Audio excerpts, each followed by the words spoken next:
My name is Michael Williams. I'm the director of the Wheeler Centre, and we're super excited about today's events. We live in an age of endless, dubious certainty. People shouting their opinion and the things they know to be fact at each other with no interest in listening to what other people say. But a genuine conversation is about give and take, and a genuine mature nation is one that recognises it's not built on certainty, but it's built on questions. This is Wurundjeri land. We're on the lands of the Kulin Nation, and I pay my respects to elders past and present, members of the community, members of other communities who join us today. The moral and legal implications of invasion remain unresolved to this day. It is a gaping open question in this country we call Australia, and it's one that we need to ask and interrogate and crack open every chance we get.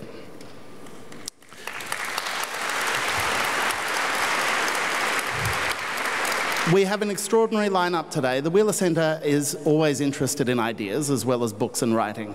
But the Festival of Questions is about making sure that we do a good job of asking about the ideas that we have and relying on you, our audience, to ask questions of yourselves, of each other and of us. It promises to be an extraordinary day. I'm not going to leave you waiting any longer. Please welcome the host of your first session, Deborah Frances-White. Hello, hello, hello. I'm Deborah Frances-White, and that makes you the Festival of Questions. Hello, good morning. So here we are today at the Wheeler Centre to ask, answer and pose leading questions about Australia today. And I expect the first question in your mind is, why have they hired a British person to host this? And the answer is, I was born and raised on the Gold Coast. That's right, I'm basically Muriel from Muriel's Wedding. I just left earlier and ran further. That's basically what happened. We had a Festival of Questions in Britain recently. I don't know if you heard about it. There was one question in the festival, and it was, would you like easy train travel to Paris, and when you get there to be able to work and live at your leisure, eat croissants and have hot and cold running wine? Or would you rather shiver alone on an island without any economic ties, culture, or hope for the future? I hope this Festival of Questions goes better, because that one sucked. Are we ready to begin? Yes. Then I bring to you the Wheeler Centre 2017 Festival of Questions! Please welcome to the panel Geraldine Doogue, Jack Latimore, Julian Burnside, Jamila Rizvi, Helen Razer, Gareth Evans, and Shireen Morris. Each of our speakers will present their take on the questions Australia must ask. Then it's over to you. Should there be a citizenship test to buy property in Australia? Should the public really have a say about marriage equality? Obviously not. Is compulsory voting bad for democracy? No, about 12 people decided on Brexit. The rest didn't come out. So, the Wheeler Centre has travelled the country, by which I mean they've gone to places that are not Melbourne, and they've asked these questions all over the country. We know what the country has said. We don't know what you're going to say here this morning, but we are going to ask you for your answers. So please listen, engage. This is not something where it's only what the panel thinks that matters, what you think matters too, Mason, okay? So we're going to come to you and we're going to ask you, and sometimes we are just going to come to Mason and just get his point of view, or Nick or Jane. So please join us, first up, in asking her question, one of the most highly regarded broadcasters in Australia today, Geraldine Doogue.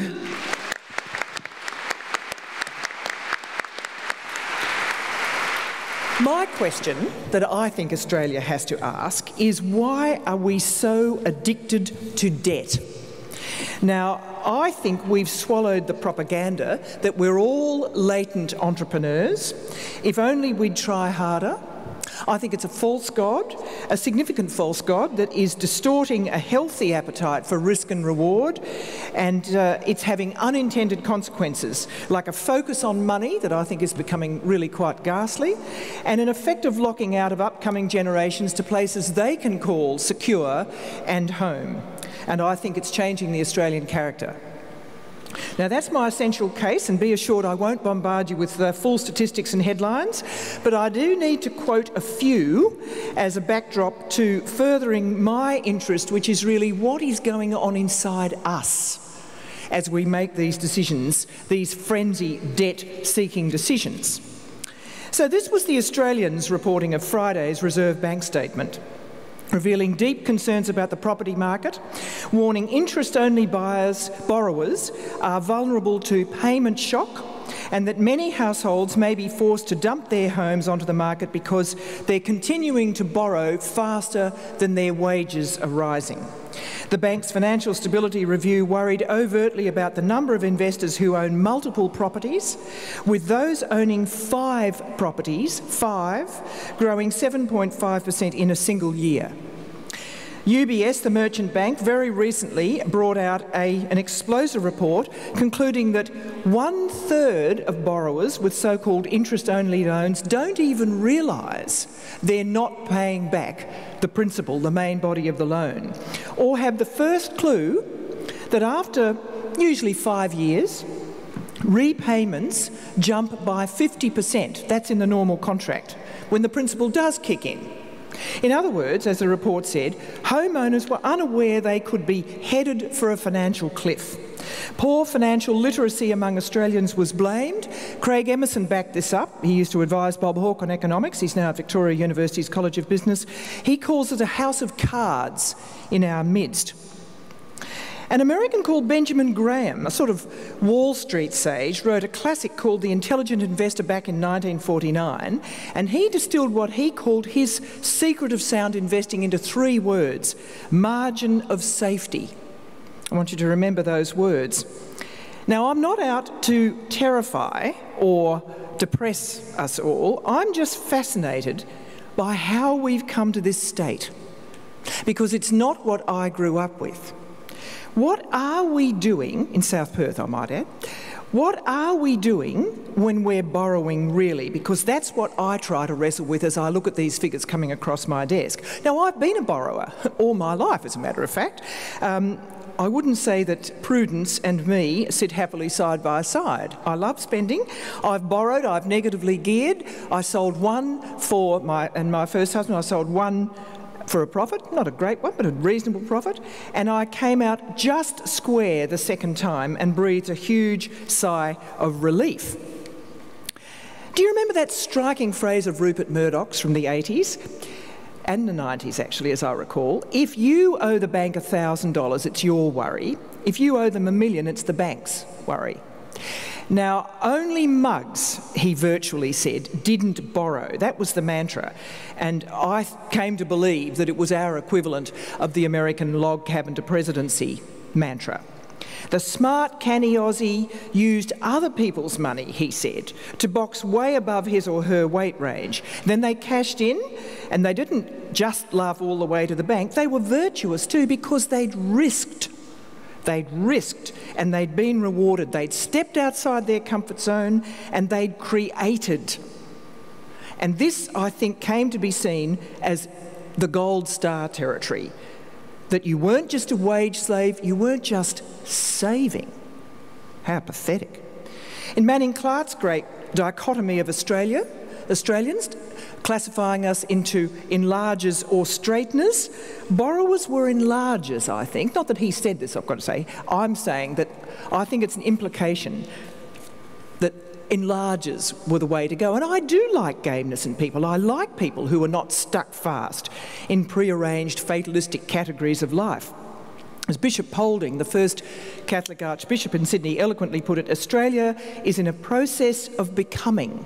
So I can see that actually we might need to use other people's capital to get us off a particular strand that we've been in. We might need to access capital. But it seems to me that something manic has crept in about some of the borrowing aims. I fully believe the tax settings aid this, the combination of negative gearings and capital gains, and I'm not going to go into that because we haven't got time. That's another issue. But what are we doing as Australian citizens? I think we're trying to buy security, I suppose. That's what we're trying to do. I think we are swallowing this line that all of us can redefine ourselves and find the latent entrepreneur in all of us who needn't bother about the margin for safety that Mr. Graham talked about, that capital gain will take care of that. I do wonder whether the rise of the individual has encouraged elements of greed, but look, it's more than that. It's elements of hubris. That's what I am worried about, that's crept into us, of a failure to assess personal strengths and weaknesses and to audit the fads of our time that effectively militate against contentment with reasonable aims and a broad, balanced life. The notion of dwellings as an asset class rather than a home is building an Australia that is heading in the wrong direction. In my view, a lot of young are wondering what the intergenerational compact means anymore. A lot of businesses are not getting the benefit of investment in them. People are not negatively gearing for share portfolios, only for property. And a lot of people aren't buying other things. If you looked at retail figures, the worst in 7 years. Now, I think that the chickens of bad judgment do come home to roost when small manias and epidemics do get underway. I think that Australians probably might need to think outside their parents' box. I accept that. But I think tilting at windmills, the way a lot of us are doing, is really folly. Neither a borrower nor a lender bee, for loan oft loses both itself and friend, and borrowing dulls the edge of husbandry. So Polonius told his friend Laertes and Hamlet. Yes, I wish Australians could lose their addiction to debt. Thank you.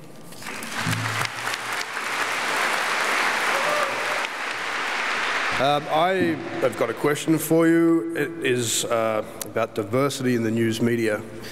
First, I'd like to acknowledge that we, the traditional owners here, we're on Aboriginal land here. It always was, always is, and always will be Aboriginal land. My question is, thank you. My question is, what does diversity in our news media look like? Who gets to speak? Who doesn't? Is our news media doing enough to achieve meaningful representation? And is it enough to amplify marginalised voices? My question, or my questions, are intended as a provocation to tip you towards a concept of listening. Not as individuals, or not only as individuals, but to tip you towards pressuring key institutions to recognise their obligation to improve their listening practices. These key institutions are legal systems, our education systems, our health systems, and our media systems. In the case of news media, to reassemble not only their obligation to listen, but to reassemble their journalistic values and practices, particularly in the context of news production representing minority groups. And I do that hooks thing because I have a bit of a mild academic issue with the term minority group, based on the connotation that it has, that because these groups are fewer in number than the majority group, that their views, voices and perspectives somehow require some sort of rhetorical qualification before they are to be heard. A rhetorical qualification that I think, to my ear at least, is designed to shore up status quo. I prefer to use the term marginalised, and I would urge you to take that forward in your lives and apply it as well. It relocates connotations of culpability on the prevailing systems of socio-political order. But that's getting prickly. Over the past 12 months or so, I've had the good fortune of working with some pretty impressive people that are looking at this issue of improving listening practices. Some of those people are Lisa Waller, Tanya Dreyer and Carrie McCallum, and if you've not heard of them, look them up, have a look at their work, you will find something there. In their recent research, they argue that, and this is a quote from theirs, that key actors in democratic institutions have a specific responsibility to listen out for the voices of those most impacted by their work. They're not the only ones in the field doing it. There's another academic at QUT, Jean Burgess, and I mentioned her specifically, because she suggested that the questions that we ask about democratic media participation can no longer be limited to who gets to speak. We're also got to ask who is heard and to what end. Now, the obligation to listen arises when we accept that the importance of the quality of participation of marginalised groups in decision-making processes strengthens the integrity of a democratic system. And when we look at the Fourth and Fifth Estate, it has for too long distractedly reported on by speaking at marginalised groups, not listening to them. Being a Biripi fella, I'm a Guri. I come from mid-north coast of New South Wales, and I've been in Melbourne about 20 years. For me, it's the treatment or the representation of First Nation groups within Australia's news media that I feel I can talk to you about.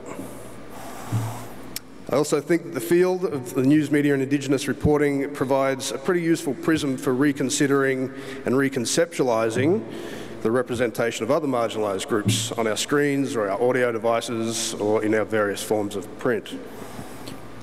In the past, I've argued that the lack of Indigenous voices in what we now describe as the legacy media or news media is turning blackfellas off. They're not interested. It's not turning them off political engagement, but it's turning them away from mainstream news. And that has implications.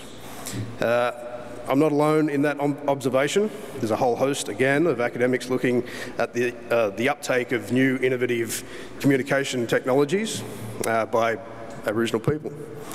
And I could have borrowed that observation from Megan Davis herself, a constitutional expert, who, when she said in 2014, if anybody wants to know what blackfellas and Torres Strait Islander people are thinking on any political or legal issue, you just go straight to social media. It's not only social media. If we look at the newcomers on the media scene, it's Guardian Australia, Junkie, Vice, BuzzFeed, and smaller outlets like New Matilda. This is where people are going to get their news now. These small outlets are having their content read and shared in Indigenous connective networks. And why? It's because they're actually providing more opportunities for black voices to be heard. That's what I wrote. So prior to getting a run in these somewhat, recognised outlets, the black voices, they're located in diverse places and they're active in news in diverse ways. A lot of them have been assisted by Indigenous X, but others have emerged on Facebook pages, and we know what can happen there, or other First Nations-centred Twitter accounts. And there's a few that are blogging, like Celeste Little. In my view, this proliferation of new black voices through new media and new technologies has applied necessary pressure on our public broadcasters, SBS, ABC, to increase Indigenous representation in their newsrooms. And if you had your eye on these sorts of things, you'd know that they improve their Indigenous cadetships and they have more brown people on screen. But what about the commercial broadcasters in television and radio, News Corp and Fairfax? Rupert Murdoch's pet folly, the Australian newspaper, is still seen as a leader in Indigenous affairs reporting. Now, there's undoubtedly been a commitment by that newsroom for something like 3 or 4 decades to covering issues relating to Indigenous policy and disadvantage. My view is that in practice, there's been very little Aboriginal journalism taking place. Can you name for me 3 Indigenous reporters working at The Australian? How about 3 Aboriginal senior editors to have ever worked at The Australian. Sure, we hear from Noel Pearson, we hear from Marcia Langton, we hear, or used to hear from Warren Mundine, you hear from Ken Wyatt, once a time Bess Price or Adam Giles, more recently from Bess's daughter Jacinta or Josephine Cashman. We might even occasionally hear from Anthony Dillon, though he's more likely to get a run in the Hun alongside Bolt, or on Stan Grant's, he goes to Anthony Dillon for editorial balance. And it's a similar story right across the rest of the News Corp's organisations. And Fairfax isn't vastly different. How many Curry, Gurry or Murray fellas that are on staff there? And what about the television newsrooms at 7, 9, 10 or Sky? There was Stan Grant. At one stage, Stan was everywhere. Had a show at Sky. He was the boss of the news at NITV. He was Indigenous Affairs editor at The Guardian. He was an advisor to the PM on constitutional recognition. He had his books coming out. He was even going to have a tilt at politics himself. One person, one black fella. There's research by Foka Hanish that points towards that 1.8% of Australian journalists, 1.8% identified as Indigenous Australian. It's a disproportionately lower figure than the 3% of Australians who are blackfellas. It's an underrepresentation. Another figure, only 4.7% were Asian or Middle Eastern. It's about roughly half of what it should be. 26 years ago, the recommendations of the Royal Commission into Aboriginal Deaths in Custody were tabled. Amongst the 339 recommendations, there was a handful that specifically concerned the media. Clause B of Recommendation 205 encouraged all media organisations to develop codes and policies relating to the presentation of Aboriginal issues, the establishment of monitoring bodies and the implementation of training and employment programs for Aboriginal employees in all classifications. That was 1991. Programs and initiatives were rolled out, affirmative action provisions made their way into various companies and corporation policy documents, and now you can find them in documents that form a company's reconciliation action plan. That was the kind of practicality that shored up those organisations' social licence. So my question then is this: after a quarter of a century, supposedly working within the industry in all classifications, where are the black senior news editors and senior news producers? There's a few more brown and black faces in front of the camera, and that's a pretty good start. There's a few more black and brown faces on the reporting rounds, that's good too. There's black people on the production crew, solid. But 25 years down the track, and apart from Stan, what Indigenous representation do we have at the senior level of predominant news media? Some of you might be of the opinion that we unappreciative blackfellas should be content with the existence of NITV. What other minority group in Australia gets a television channel dedicated to their interests, right? Well, the figures from NITV News, as far as I can ascertain, are between 0.0 and 0.5% of the daily free-to-air share. That's from OzTam. A lot of money has gone into it. The Howard government, they allocated $48.5 million between September 2005, when the station was established, in 2009. Then Rudd Gillard, they tipped another $30.4 million towards it over 2010, 2011. And then NITV was acquired by SBS in 2012 and became part of that corporation's overall budget of $115.2 million for the next 4 years. But no one's looking at it. It's under-resourced still. And it's difficult for blackfellas to participate effectively in other systems when they're so constricted. And the objective here, at least the objectives of a reassembled media system, is participation. Participation, not dependency. Participation not only in the mechanism of the production and dissemination of news media, but participation in the decision-making. So I'd just like to finish with a quote by the black writer and the academic Tony Birch, local fella.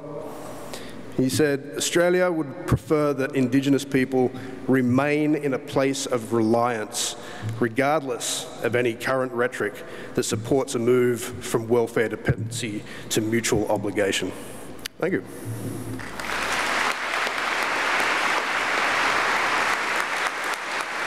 Thank you to Jack Latimore. Please put your hands together for the lawyer and writer Julian Burnside.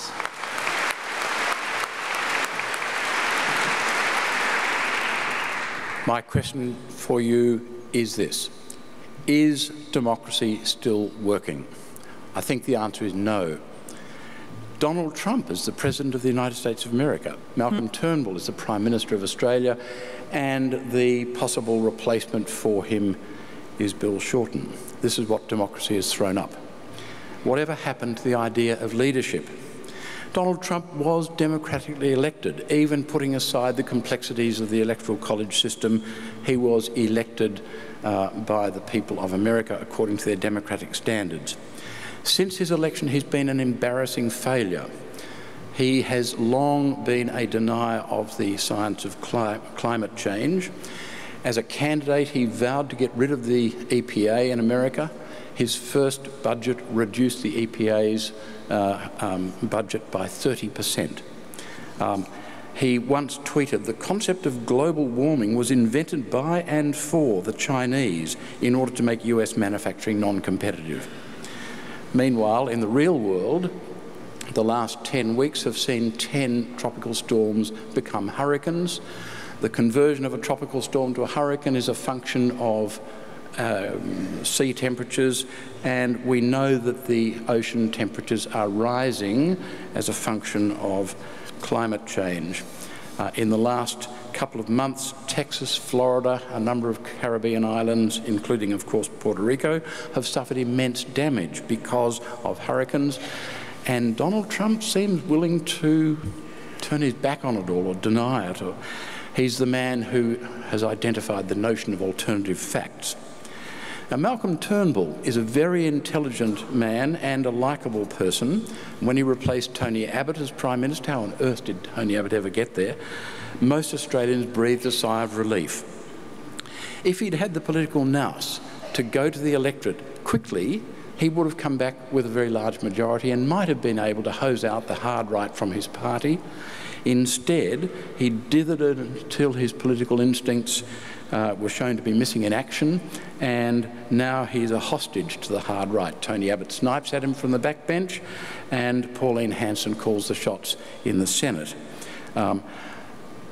Malcolm Turnbull understands the science of climate change, and yet he's prepared to act as if it's unreal. He understands the indecency of our treatment of asylum seekers, and yet he's prepared to support it because he's hostage to the hard right of his party.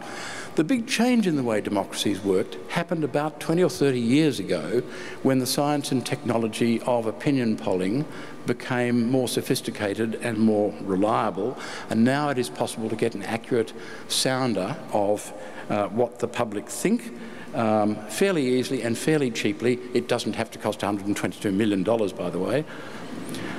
As the technology and science of opinion polling developed, political parties saw a way of shaping their policies so as to suit what the electorate wanted, no matter whether it was something about which they had not been accurately informed.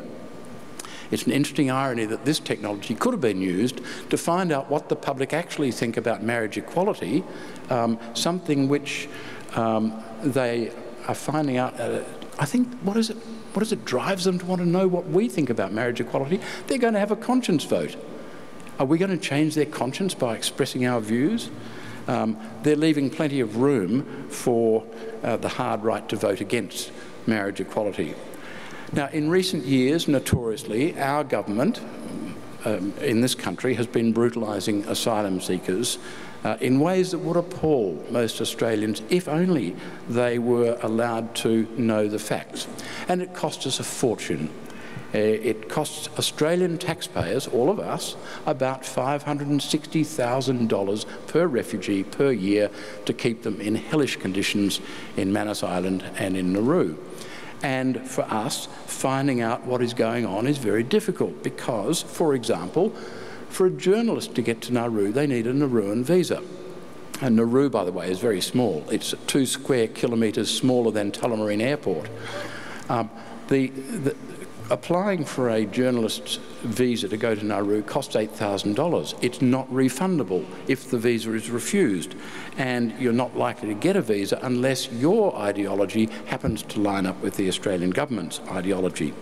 And the public has been persuaded to accept these things by dishonest political rhetoric. That's where democracy has brought us to. Malcolm Turnbull is pandering to the party that has Pauline Hanson as its head, and at least for the time being Malcolm Roberts as a senator.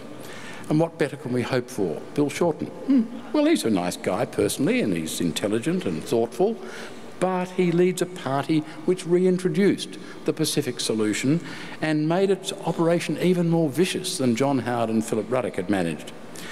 Look around this country, look around the Western world for a genuine political leader in politics. It's a very lonely search. The mistreatment of asylum seekers by Australia in ways that would shock most Australians if they knew the facts is now a matter of bipartisan policy. But that's true of many issues. There was a time in Australia when, if you turned your mind to it, you'd be able to work out what the Labor Party policy would be on a particular issue and what the Liberal Party policy would be on that same issue, because you knew that their origins were different, they had a different way of thinking. But nowadays, it's very difficult to figure out which party has what issue, what policy on what issue, because they want to appeal to the majority, no matter whether the majority is properly informed about an issue. There was a time when democracy worked quite well. That time has passed. It's easy to forget that Abraham Lincoln was a Republican president, and so was Richard Nixon, and now we've got Donald Trump. It's easy to forget that Australia once had political leaders like Deakin and Menzies, Chifley and Keating. It's also easy to forget the real point of the Declaration of Independence of the United States of America. Part of the preamble is well known and is justly famous, but listen to the way it develops. We hold these truths to be self-evident, that all men are created equal, that they're endowed by their Creator with certain unalienable rights, that among these are life, liberty and the pursuit of happiness, that to secure these rights, governments are instituted among men, deriving their just powers from the consent of the governed. And here's the crunch, that whenever any form of government becomes destructive of these ends, it is the right of the people to alter or to abolish it, and to institute new government, laying its foundations on such principles and organising its powers in such form as to them shall seem most likely to effect their safety and happiness. Now, this is not just talking about calling another election. It's about a fundamental change to the system of government. Democracy is not working. And short of scrapping the entire system, let's try something really novel. Let's see if we can find some politicians who are willing to be actual leaders. Yeah.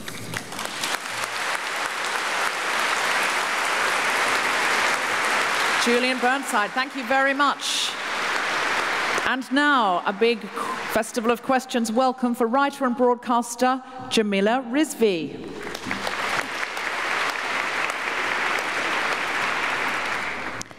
Fairness, equality, democracy. If you had to make a list of the values that Australians hold most dear, I suspect those three would be pretty close to the top. Perhaps the only word missing from the list is John Howard's value of choice. Does anyone remember mateship? I never really knew what mateship was. As far as I could tell, it's the uniquely Australian tradition of men being friends with other men, but like not in a poofy way. Mateship aside, I do wonder about those values and the extent to which Australia takes them as given. Certainly, they've been endlessly employed by Prime Ministers and opposition leaders over the past decade in an attempt to persuade voters to cast ballots in their favour. But I wonder if perhaps we spent so much time hearing about them that we assume the work is done, that we think those values are the daily lived experience of everyone who calls this country home. They're not. So my question today is whether the country of a fair go is ready to admit just how unequal we really are. Earlier this year, Australia made history. Along with the Netherlands, we now hold the record for the longest uninterrupted period of economic growth ever, anywhere in the world. We've enjoyed a sustained period of prosperity quite unlike any other, and yet most households would tell you that they're doing it kind of tough. Now, perhaps we're all just whingers and don't realise what we've got till it's gone, or perhaps it's because the distribution of that newfound wealth has been anything but fair. The top 1% of Australian income earners now have more wealth than the bottom 70%. Think about it like this. In the 1980s, a CEO of a major corporation earned around 10 times the full-time salary of an entry-level worker at the same firm. Today, it's more like 100 times as much. Now, I accept that some degree of income and wealth inequality is a good thing. It represents a reward for hard work, for innovation, for entrepreneurship. But someone earning 100 times the salary of someone else, where is the fairness in that sort of equation? Now, it doesn't show today because I'm wearing heels, but I'm a short person. I'm a short person from a tall family, and that has pluses and minuses. I spend a lot of time adjusting shower heads and driver's seats, but I've never been expected to reach something on the top shelf in my entire life. I'm an anomaly because height is generally hereditary. If your parents or grandparents are tall, the overwhelming chances are that you will be too. Here in Australia, wealth is about half as hereditary as height. Now, that's not so bad compared with, say, the United States, where height and wealth are around equally hereditary. Nonetheless, for a country that believes so emphatically in fairness, we're not exactly playing on a level field when your shot at prosperity is at least 50% about who your daddy is and about how many properties he's managed to negatively gear. I say daddy and not mummy because, let's face it, daddy's the one with the cash. You see, I'm from a generation who were told that gender equality was done and dusted. Dream it and you can do it, girls. You're just the same as the boys. We're all equal now, except that we aren't. Australia's gender pay gap has sat stagnant between around 17% for more than a generation now. Women make up more than 3/4 of the part-time workforce, and we spend far greater periods out of that paid workforce altogether. The result is that a woman today retires with around half the superannuation of a man. And we live 10 years longer. Women earn less, we are heard less, and we are hurt more. 1 woman a week dies at the hands of a man who once said that he loved her. In this country, right now. And this from a nation whose citizenship test requires new migrants to prove that they fully comprehend that women are equal here. That women are equal here. That citizenship test was conceived in the first place as a dog whistle on race. It was never designed for anyone to fail it. You get the questions in advance. It was simply an empty reassurance to white Australians that the government was protecting their sacred values from those who might not share them. If you miss the code there, the people who might not share our values are the ones with skin at least as brown as my own. I'm not supposed to say that out loud. Why? Because we're all equal here in Australia, so we don't see colour. Have you ever had someone say that to you? That they don't see colour? They say it while expecting a medal or a parade, lauding them as some sort of evolved fair go hero. Except that by failing to see colour, we also fail to acknowledge the discrimination that flows from that colour. And this only serves to reinforce how unequal we really are. Our country incarcerates Indigenous young people at 24 times the rate of the general population. The life expectancy of an Indigenous man is 10 to 12 years shorter. The maternal death rate for Indigenous Australian women is 3 times the national average. Around 1/3 of Australians happily admit negative feelings towards Muslims, people like my family. 90% of young Australians of Chinese heritage say they've experienced racism in the past month. Amnesty International has said that our refugee policy amounts to torture, but you see, we stopped the boats. Did you get that? We stopped the boats, which means you can't possibly jump the queue anymore, and what could possibly be more fair than that? It's what we voted for. Which brings me to democracy. The value I'd always thought Australia did a pretty good job at upholding until we decided to spend $122 million on a statistically invalid optional survey to determine the rights of a minority instead of allowing our constitutionally empowered, democratically elected parliament to do its freaking job. Indeed. Now, I love this country, almost as much as I love chips. I'm patriotic in the painfully nerdy kind of way that gets you bashed up at primary school, and I believe deeply in those values of equality, fairness and democracy. I believe in them so deeply that I'm willing to admit when our country is failing to live up to them. I wonder if you are too. Jamila Rizvi. And now keep that applause going for writer and firebrand Helen Razer. My name is Helen, and I wish you a very pleasant afternoon. And in this convivial spirit, I ask you and the nation this gentle and loving question: why in the name of cheese and rice are you so optimistic? The world is in the lavatory. The nation will soon follow, and if we do not become at least intellectually pessimistic to the point that we can see this, all your optimism is going to be as powerful as an awareness ribbon. Seriously, get that smug look off your national face. Stop believing that if only people were good, or if you were good, or if it all started with you, or if you could only help one person, or if we were all engaged in respectful debate, just like at posh private school, things in the world would somehow improve from our compassionate spirit. Things are not improving, and we have a lot of compassion. For most of us, wages are stagnant and declining. Addiction to debt is not even a question for most of us. We don't willingly take the drug of debt. The typical Australian has it pumped into their veins as a matter of survival. For all of us, the climate is headed in the direction of disaster and death.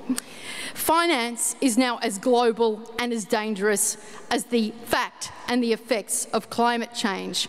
You may think that we have got it right in this fortunate land, this lucky country, and that this fate is not somehow connected to, say, the people in Bangladesh. You know, that nation currently falling into the sea, full of workers who die while making the only clothes the typical Australian worker can afford to buy. You think that we will be saved by optimism from the climate conditions that have engulfed that nation? You think we'll be exempt from the slavery, actual slavery, workers of the global south now endure? How? What saves us? Our upbeat attitude? No, it's our gloom that will spare us.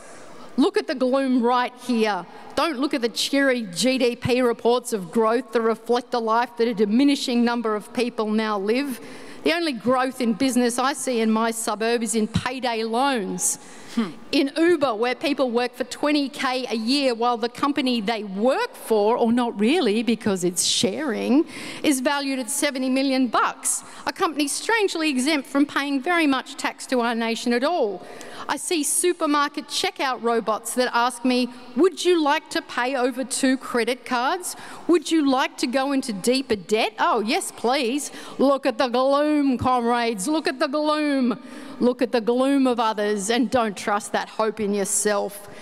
The light that you can see coming towards you, it is not a flame of hope. It is an oncoming train. We need a system reset to avoid this crash. Stop believing that the forms of production and the corporate governance that got us into this mess will be the same systems that save us.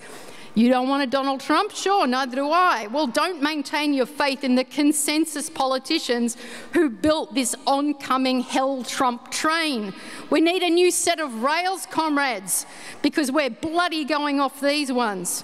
We are encouraged to hope, and we think if we innovate and teach our kids code, that they'll all become centimillionaires and friends with Elon bloody Musk. We think that an individual spirit of innovation will save us. Be agile, you know, innovation will save us, each and all. Look at the people in the global south with these skills of innovation. You may have spoken with one this week. You may have yelled at one. The millennials of the Philippines work in the call centres of Western corporations and are berated by people like me, wearing clothes made in Bangladesh, talking on smartphones made cheap by conflict minerals. They work for Facebook in the Philippines, on contract of course, and we're here upset about offensive content we see on Facebook for iPhone. And we say, Facebook, remove that sexist stuff. No more unkind remarks about that lovely Hillary Clinton. What about my daughter? Who will inspire her? All the while, in a town outside Manila, somebody else's daughter is looking at that offensive content on a tiny wage and removing it so we don't have to be triggered. Meantime, others are triggered throughout their working hours in a town outside Manila as they look at threats of abuse and beheading videos and the worst things in the world. This happens all day, every day, to spare us our distress. But heck, Mark Zuckerberg, he's a lovely guy, right? And so is Elon. Oh, Elon Musk, he's going to save us with his batteries. The guy who will save the world on profits that still rely on his sale of pollution credits to other companies. Tesla, yes, it's fantastic, it's compassionate, it's the hopeful future, right? Who cares if it's financially fueled by other people's emissions? The positive, compassionate billionaires of Silicon Valley will not save us, comrades. The belief in these people and their shiny, shiny hope will not save us. The protection of our children from offensive content will not save us. Not while somebody else's child is mining and dying for the coltan inside our children's phones. And hey, I'm not saying don't buy those phones. That's not going to save us. You think your consumer choices are going to change the world? No. Should technology only be held in the hands of the truly powerful? No. You have your iPhone and use your iPhone to read great works of the past and to read current stories of hypocrisy that will help you believe and know that it is not your upbeat attitude that will save this nation. It is not the great and compassionate individual who believes in humankind who will change things. It is the miserable mass together awake to the possibility that the nightmare of Bangladesh, of the Philippines, of the Democratic Republic of Congo, where those smartphone elements were mined by children, is not only coming to the West, but has already arrived. Our majority white skin won't save us in this nation, no more than the audacity of hope. It is the audacity of hopelessness, comrades, that I ask you to find within you. Dare to be as depressed as you should be. Have the courage to see that things can't change with your good spirits alone. But we can change only if we stand shoulder to shoulder in our grief. I don't want to set aside the national past, which began in bloodshed and theft and continued for more than a century with the exploitation of all workers and most citizens.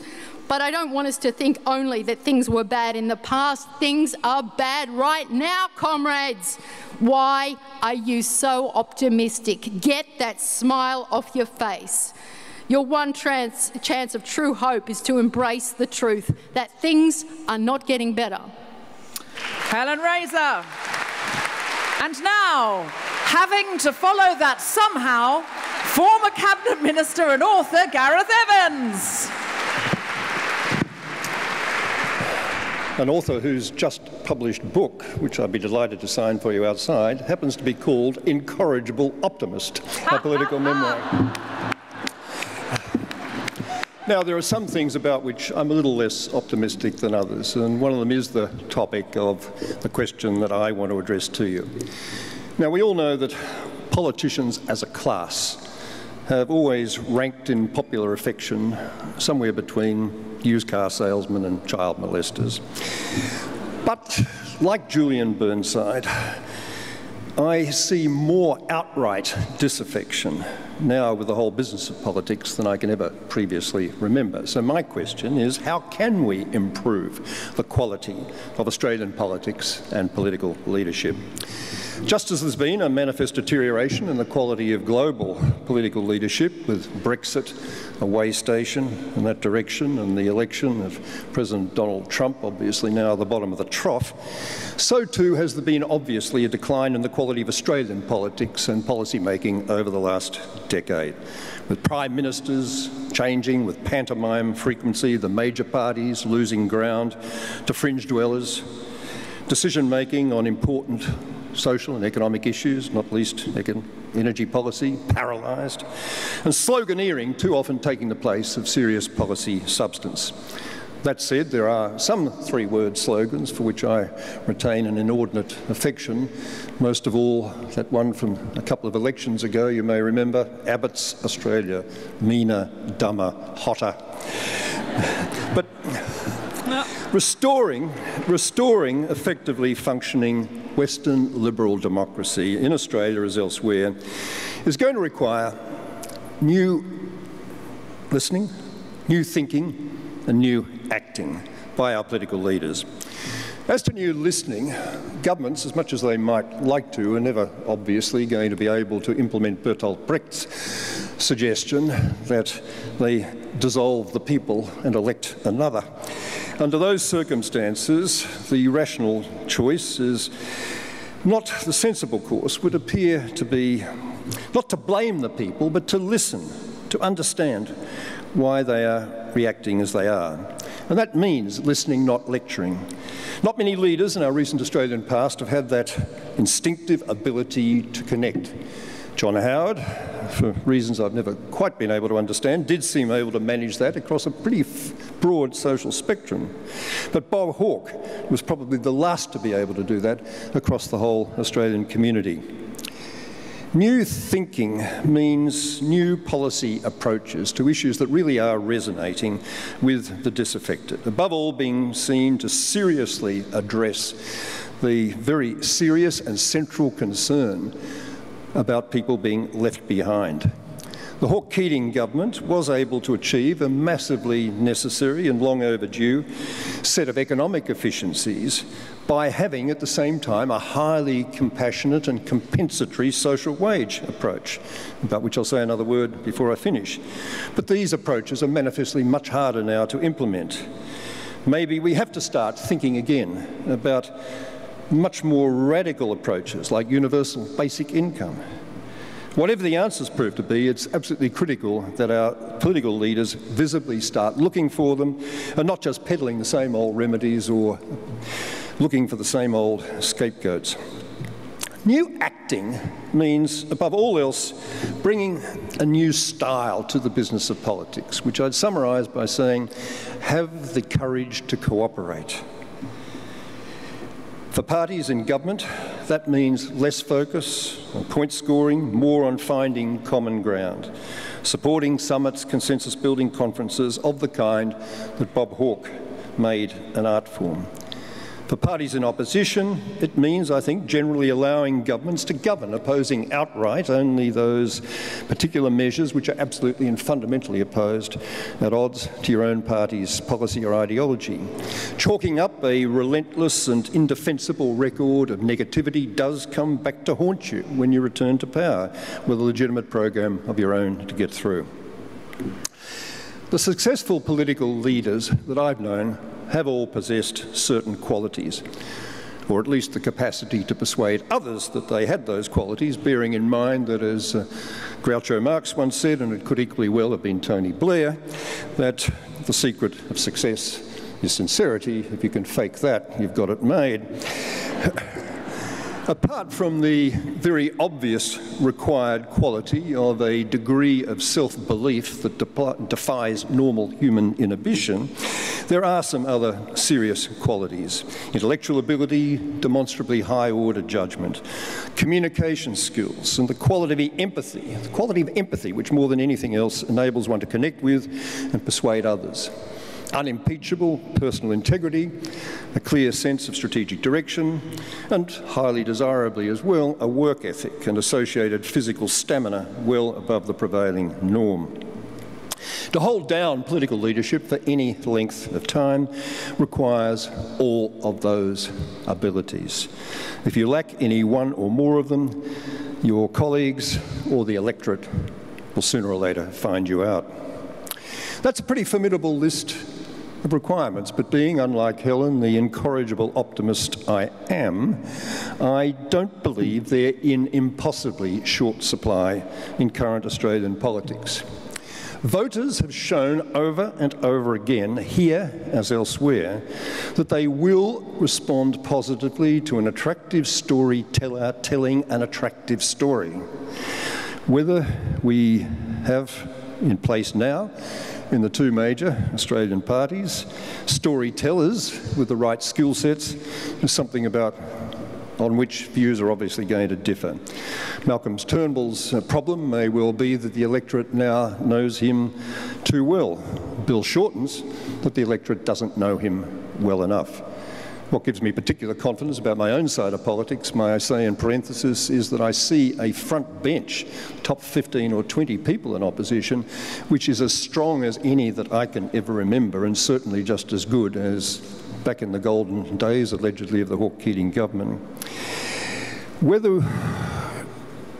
ought to be readily, easily deliverable, quite apart from the quality of the storytellers, what ought to be deliverable with some determined new listening and thinking is an attractive storyline.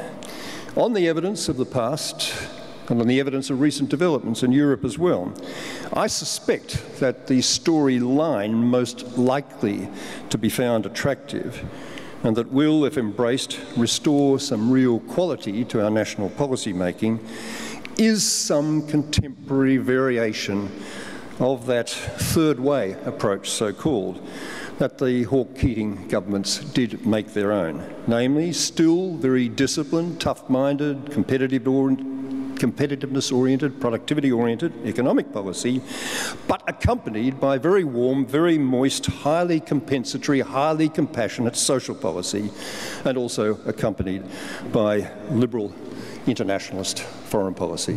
But then again, I would say that, wouldn't I? Thank you. Gareth Evans. Keep the applause going one last time for activist Shireen Morris.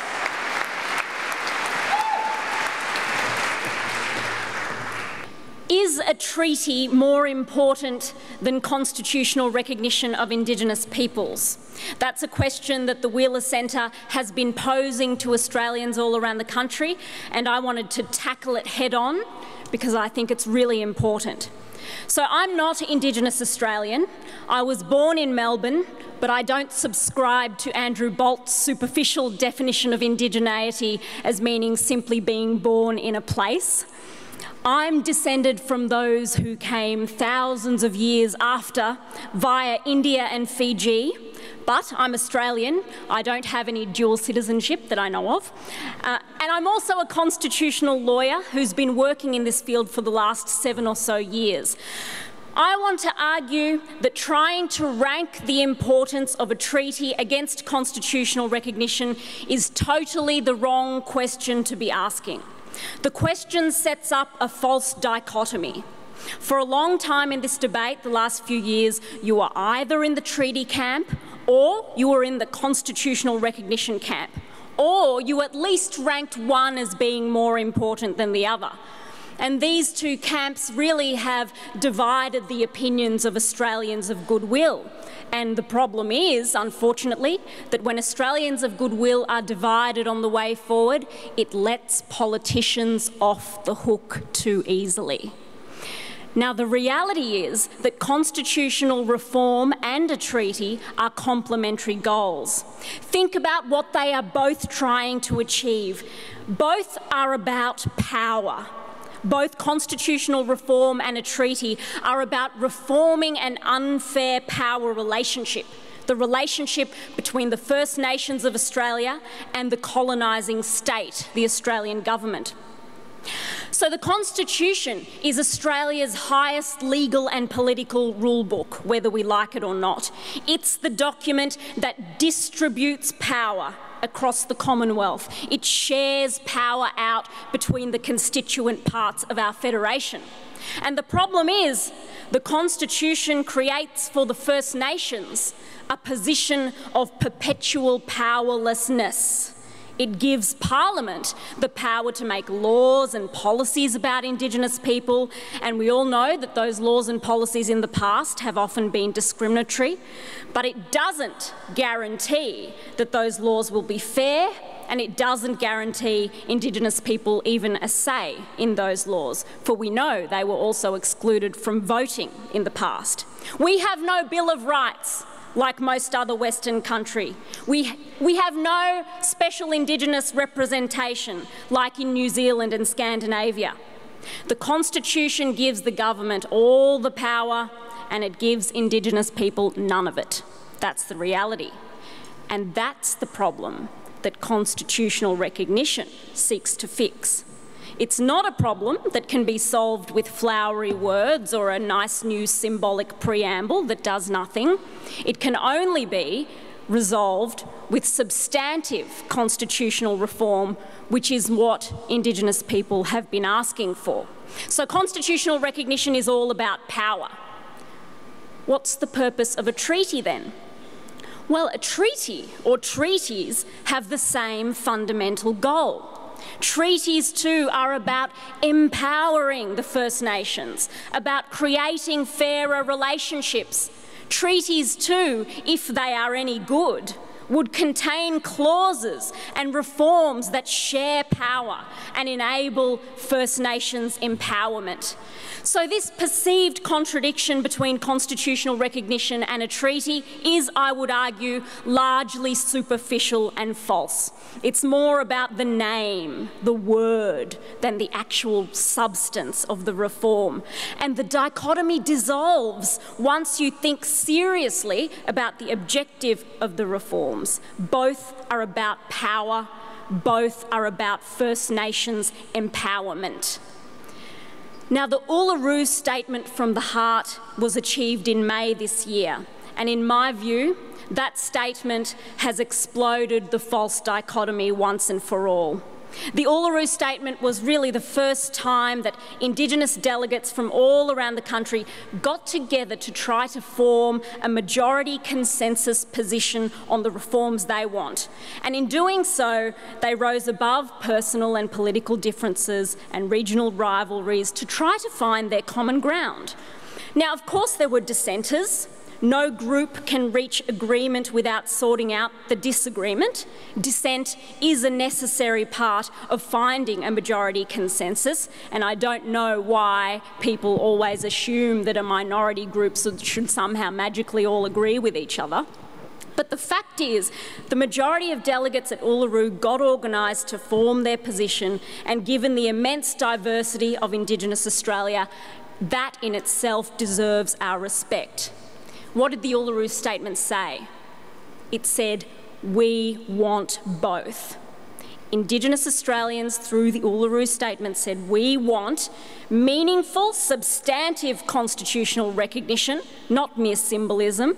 We want constitutional recognition through a First Nations voice, a First Nations body guaranteed by the Constitution, and we want a Makarrata Commission, a treaty-making commission to be set up in legislation to oversee agreement-making.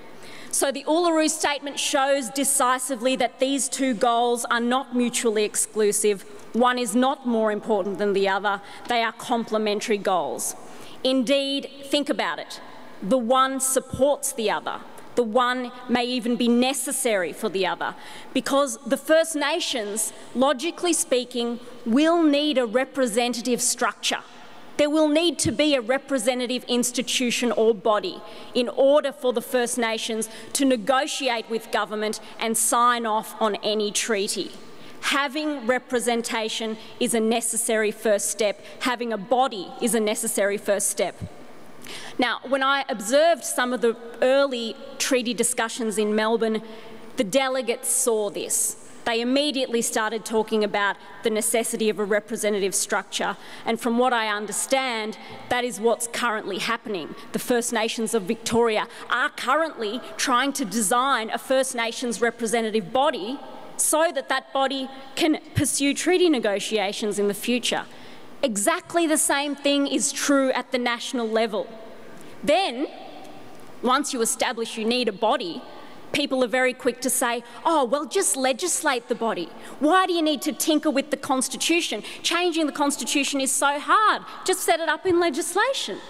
Well, to that I say, look how easily ATSIC was struck down, set up by a Labor government and abolished by the flick of a white politician's pen as soon as the Howard government got into power. Look how quickly the other national Indigenous bodies of the past got abolished as soon as they became unfashionable or as soon as governments changed. That's why you need the constitutional guarantee. The Constitution is much harder to change than legislation. A constitutional guarantee provides permanence. So I think asking people to rank the importance of a treaty against constitutional recognition is the wrong question.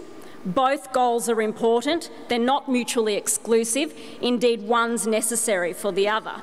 I think a better question is to ask, now that we know the two reforms, the goals that Indigenous people have articulated, how do Australians of goodwill stand in solidarity and help put pressure on government to make these changes happen? Because they're both hard. Changing the Constitution is hard. It requires a majority of voters in a majority of states. It's very difficult. They can't do it without the support of the rest of Australia. But I tell you what, a treaty is just as hard. The Labor government under Hawke promised a treaty and never delivered. That too requires the support of all Australians of goodwill. Thank you. Shireen Morris. Now, Rebecca Huntley is one of Australia's most respected researchers on social and consumer trends, head of research at Essential Media. She's the author of Still Lucky, Why You Should Feel Optimistic About Australia and Its People, Helen Razer. Rebecca has gone all around the country to lots of not Melbournes to find out. So many not Melbournes. So many not Melbournes. What was your favourite not Melbourne that you visited? Don't say they were Sydney. all favourite. Don't make me choose. It's right, like choosing sure. between my children. So we went to Perth, Darwin and Brisbane and Newcastle for all the festivals there. And you asked these questions. We're going to throw some questions to the audience now, and we'll have a show of hands. Can we have the house lights up a tiny bit? Good idea. Okay, so the first question... Very scientific kind of way. This is a scientific way of doing it. It's almost as good as the postal ballot thing that we're having. Almost. It's so close to a secret referendum. Should there be a citizenship test to buy property in Australia? Now, if we want to do this secretly, this is the way to do it. Everyone close their eyes. If you think yes, you go, and then we'll say no, and then you go, So that's why no one knows what anyone else has voted. Okay, right? Everyone close your eyes. Should there be a citizenship test to buy property in Australia? If you think yes, go, If you think no, go, So divided, room divided. In fact, room is divided all over the country. The no's were deeper and more resonant. Were they? Yeah, I felt the no's had it. Yeah. What did Australia say?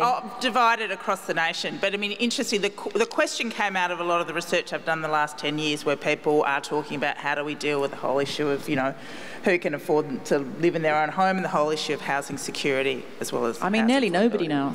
It's terrifying. It's terrifying. Yeah. So the next question, should the public really have a say about marriage equality? Is that a question? No, that's a good one. Yeah, oh, thank God. So should the public really have a say about marriage equality? Close your eyes. Say if you think yes. Say if you think no. More no's. Okay, there we go. What did not Melbourne say? Absolutely. In fact, not Melbourne said that absolutely the public shouldn't have a say. A bit divided in Darwin. So very much this sense of, why the hell are we having a postal survey on an issue that just should be granted a long time. It does feel, gang, a little bit like, because Australia's the last Western country in the world to not have equal marriage. That's a proud list that we want to be in, isn't it? I just feel if you're this late to the party, you're turning up at 10 to midnight, you can't be saying, should there be a party? It's like turning up to Mardi Gras as people are passing out in the street and going, I'm not sure about Mardi Gras. You're so late, get on board, get yourself a fun hat and a whistle and a T-shirt and just get in on it. That's what I'm saying. Okay. Is a treaty more important than formal recognition of Aboriginal people in our Constitution? Shireen addressed this incredibly well. But basically said don't ask that question. Yeah, exactly. And look, a lot of the questions are meant to provoke that conversation and discussion about the very nature of the question. But, your talk was fantastic and I think actually got at not so much the results, which most people said, look, if you're going to force us to choose, we'll choose a treaty. But you're right, the choice is false, and a lot of the conversation came out about that. And it just shows the level of perhaps people's not understanding about the two issues and how they're connected, which means I think you should go on a national speaking tour that the Wheeler Centre... Yes. so that people understand this very issue. Just if this is the question for that one is, give us a cheer if you think Shireen's right. Yes. Yes. Super. Give us a cheer if you think Shireen is not right. Shireen has it. And I think we've got time for one more question because it's flashing. Is the in a kind of Harvey, Weinstein kind of way. Well, look, I've like got a way that in we that want to case, get out of the room. In that right case, now. I have got to give you an ironic question. Is compulsory voting bad for democracy? You have to answer. Is compulsory voting bad for democracy? Say if you think yes. Say if you think no. All right, so that's what everybody, that's what not only the broader community feel, all the polling shows that, but also all the work that we did is that we actually think compulsory voting is a really important feature of our democracy. And I don't know whether we should be optimistic or pessimistic about that, or maybe we should just leave it there. Not Melbourne also agreed with you. I agree as well, because wherever people don't vote, you end up with Donald Trump and Brexit. Keep voting compulsory. All right, so this has been the first event at the Festival of Questions. I need to thank the event partners, the City of Melbourne and the Melbourne Festival, as well as key Wheeler Centre patrons Tony and Maureen Wheeler, Chairman Eric Beecher, and Wheeler Centre board members, donors and supporters. We've asked some hard questions. We would really like to thank everybody who's come here to speak today. So could I please have a big round of applause for Gareth Evans, Julian Burnside, Helen Razer, Jamila Rizvi, Rebecca Huntley, Shireen Morris, who else is not on this list? Jack Latimore. See you later. A big round of applause for our first event. Thank you very much. Visit wheelercentre.com for the best in books, writing and ideas from Melbourne, Australia and the world.